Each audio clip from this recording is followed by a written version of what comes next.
ज्योतिबा फूले। नमस्कार। भारत के राष्ट्रीय आंदोलन में समाज सुधार का बहुत ही महत्वपूर्ण और केंद्रीय स्थान है। राजा राम मोहन रॉय, ईश्वर चंद्र विद्यासागर, स्वामी दयानंद सरस्वती, महादेव गोविंद रानडे, एक नाम और ज्योतिबा फूले। ज्योतिबा फूले का जन्म 1827 में हुआ। उनके पिता के पास बागान था जिसमें कि फल, फूल और सब्जियां उगते थे। अच्छी शिक्षा हुई बचपन में। स्कॉटिश मिशनरी स्कूल में अध्ययन किया।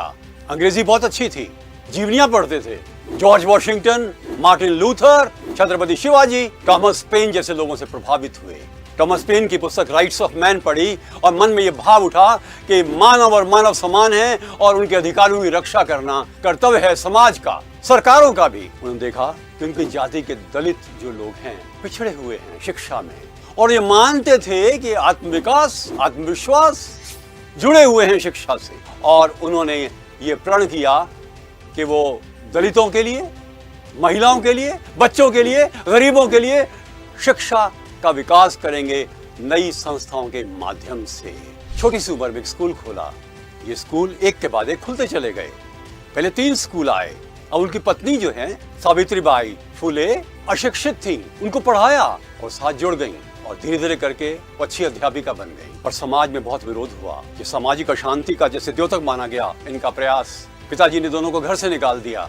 छोटे से घर में आए, रहने लगे। वॉर रूम बन गया वो सामाजिक उत्थान का, सामाजिक समता का। एक ऐसा कुआं बनाया गया जिसमें कि कोई भी पानी ले सकता था, जिससे धीरे धीरे करके अपने संकल्प की पूर्ति के लिए वो आगे बढ़ते चले गए। स्कूल खुले, अनाथ आश्रम खुले, दलित कन्याओं के लिए अलग संस्थाएं बनी, बच्चों के लिए बनी, विधवाओं के लिए आश्रय स्थल बने, और साथ ही में एक आंदोलन छिड़ा बहु विवाह के खिलाफ, विधवाओं पर अन्याय के खिलाफ, अनाथों के रक्षण के पक्ष में। बहुत बड़ा सामाजिक आंदोलन उस जमाने में फूले नेतृत्व दे रहे थे उसको। कई विरोध हुए, किंतु उनका साथ और समर्थन भी किया ऊंची जाति के लोगों ने, यूरोपीय लोगों ने, ब्राह्मणों ने भी। क्योंकि सब मानते थे कि ये व्यक्ति सुशिक्षित तो है ही, संस्कृति का पोषक भी है।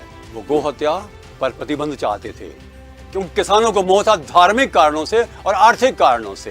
धीरे धीरे फूले का ध्यान स्वयं के बौद्धिक विकास पर भी गया। वे इतिहासकार बने। छत्रपति शिवाजी की जीवनी लिखी, 10 किताबें और लिखी, नाटक लिखे, कविताएं लिखी, भाषण भी देते थे। उनका सम्मान था। यह आंदोलन शक्तिशाली होता चला जा रहा था। पूरी तरह से समर्पित थे एक अच्छे उद्देश्य के लिए। महादेव गोविंद रानडे उनके अच्छे मित्र थे। और 1875 में जो बहुत बड़ा जुलूस निकला था पूना में स्वामी दयानंद सरस्वती के समर्थन में, उसमें दोनों साथ साथ चले। पुत्र नहीं था, पुत्री नहीं थी। संतान के अभाव में दंपति ने सोचा एक ब्राह्मण विधवा के पुत्र को गोद लिया। इस पर भी काफी अधिक विरोध हुआ, किंतु उसकी परवाह नहीं की उन्होंने। धीरे धीरे करके ये आंदोलन शक्ति पकड़ रहा था। कई संस्थाओं का संचालन हो रहा था। चेतना आ रही थी। सभी जातियों के लोग में समरसता बढ़ रही थी। स्वास्थ्य बिगड़ गया। 28 नवंबर 1890 को 63 साल की उम्र में ही फूले चले गए। पर देखिए प्रकृति का विधान।